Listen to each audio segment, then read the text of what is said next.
So we all know there is this ongoing discussion among people who consider themselves spiritual seekers, and it's the discussion about enlightenment.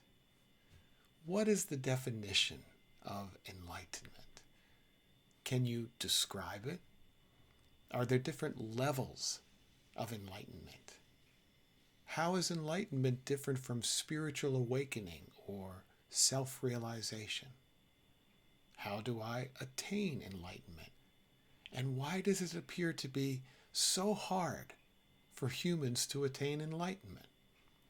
Why did God or the Supreme, who prior already rested in perfect peace and enlightenment, manifest this chaos in which we must strive for multiple lifetimes to finally regain our permanent peace and enlightenment?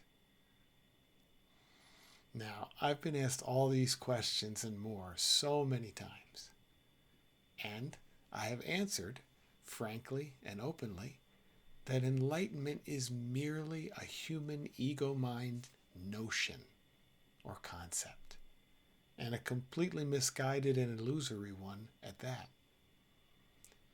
Everything simply is what is, exactly as it is, already complete, whole, and immaculate. Nothing needs attaining. Nothing needs changing. And since there is just this everything, this one whole, there are no separate entities who could attain it anyway. There is one whole sea. Separate drops are merely an intellectual compartmentalizing that doesn't exist in reality. But even if those drops did, they would still already simply be seawater. They would not need to attain being the sea. A somewhat clearer pointer than enlightenment would be simply being. Being, like enlightenment, cannot be presented, described, demonstrated, exposed, extrapolated, or revealed in any concepts or description.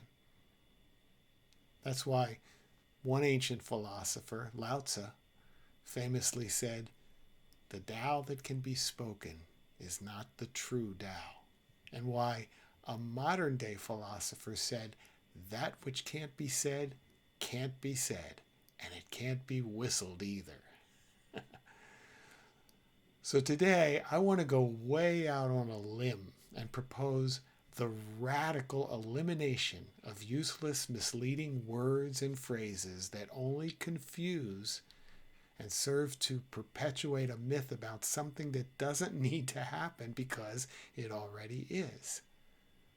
I suggest we totally drop and discontinue using terms like enlightenment, self-realization, spiritual awakening, moksha, liberation, dissolving of the ego, pure awareness, all these forever, and simply say natural.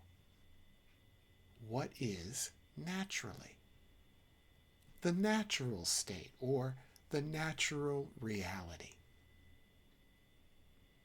What is what is. So it's already in its natural state. Always has been. Couldn't be otherwise.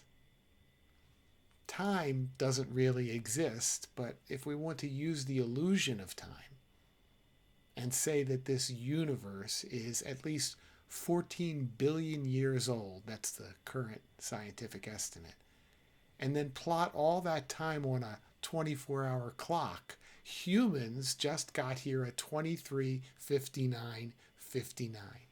We literally just arrived. Why are we so vainly and absurdly concerned about human enlightenment and how to define it or attain it? Obviously, the natural state or natural reality has been what is the whole time. Yet no other part of the whole has ever been concerned about enlightenment, spiritual awakening, or liberation, except this incredibly self-absorbed species that just appeared less than a second ago. When we use terms like awakening, enlightenment, liberation, or self-realization, we immediately create and perpetuate a romanticized illusion of perfect, permanent peace and joy, supposedly purported by certain scriptures and ancient schools of practice. And we want some of that. Our illusory egos are desperate for it. So we position ourselves as seekers on one or another spiritual path, and then we deceive ourselves as being an illusory personal doer who, through his or her own personal effort, can attain these rarefied blisses. But there is no enlightenment, no ego, and no doer. It's all a sham, a ferocious conspiracy. And flowery words like enlightenment, self-realization, awareness, and awakening are the conspiracy's covert code words and secret handshake. In the natural reality, everything and nothing is simply what is, what's happening. Just what appears to be happening, not happening to anyone. There is no one. Since the natural reality is always the natural state of things, we are already in our natural state. Even you. Yes, you. Illusory, flawed, lustful, desireful, addicted, confused, ornery, ego-mind identified, unenlightened you are in your natural state. Simply being. Wouldn't it be a tremendous relief and release from human efforting, all the way from the Vedas and Buddha to the modern day teachers and sages, to eliminate all those grandiose, vainglorious concepts like enlightenment and self-realization and replace them with natural reality? So when a friend asks, "How are you doing?" or "How's your spiritual path progressing?" you simply reply, let's see. I'm in my natural state, just like I was a few nows ago, just like I will be now, even in what we might erroneously label my future now.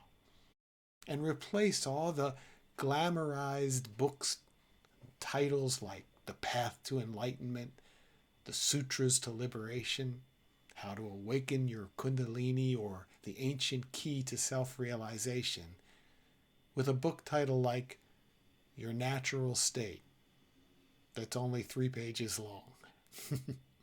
Wouldn't it be marvelous to finally free ourselves of these heavy words and concepts by simply realizing there is nothing but natural reality? Immediately seeing through the illusion and annihilating our invented story and the false reality in our minds. Just being real with what is, naturally, now. In the natural reality, there is no enlightenment, no awakening, no self-realization, no ego, no liberation, and no need for any of these. Just what is. That's why our friend Ramana Maharshi summed it up in these 2 beautiful quotes. He said, the self is always the self, and there's no such thing as realizing it, attaining it. Who is to realize what and how, when all that exists is the natural reality?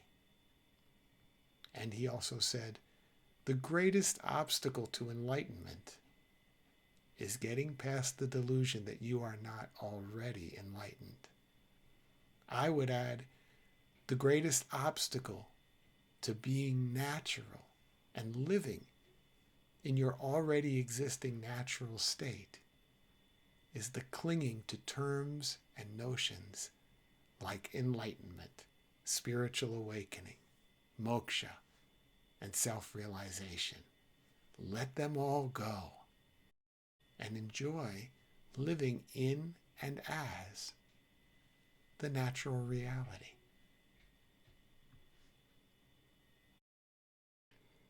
So from one not enlightened, just in the natural state friend to another, I hope this message was useful and freeing to you.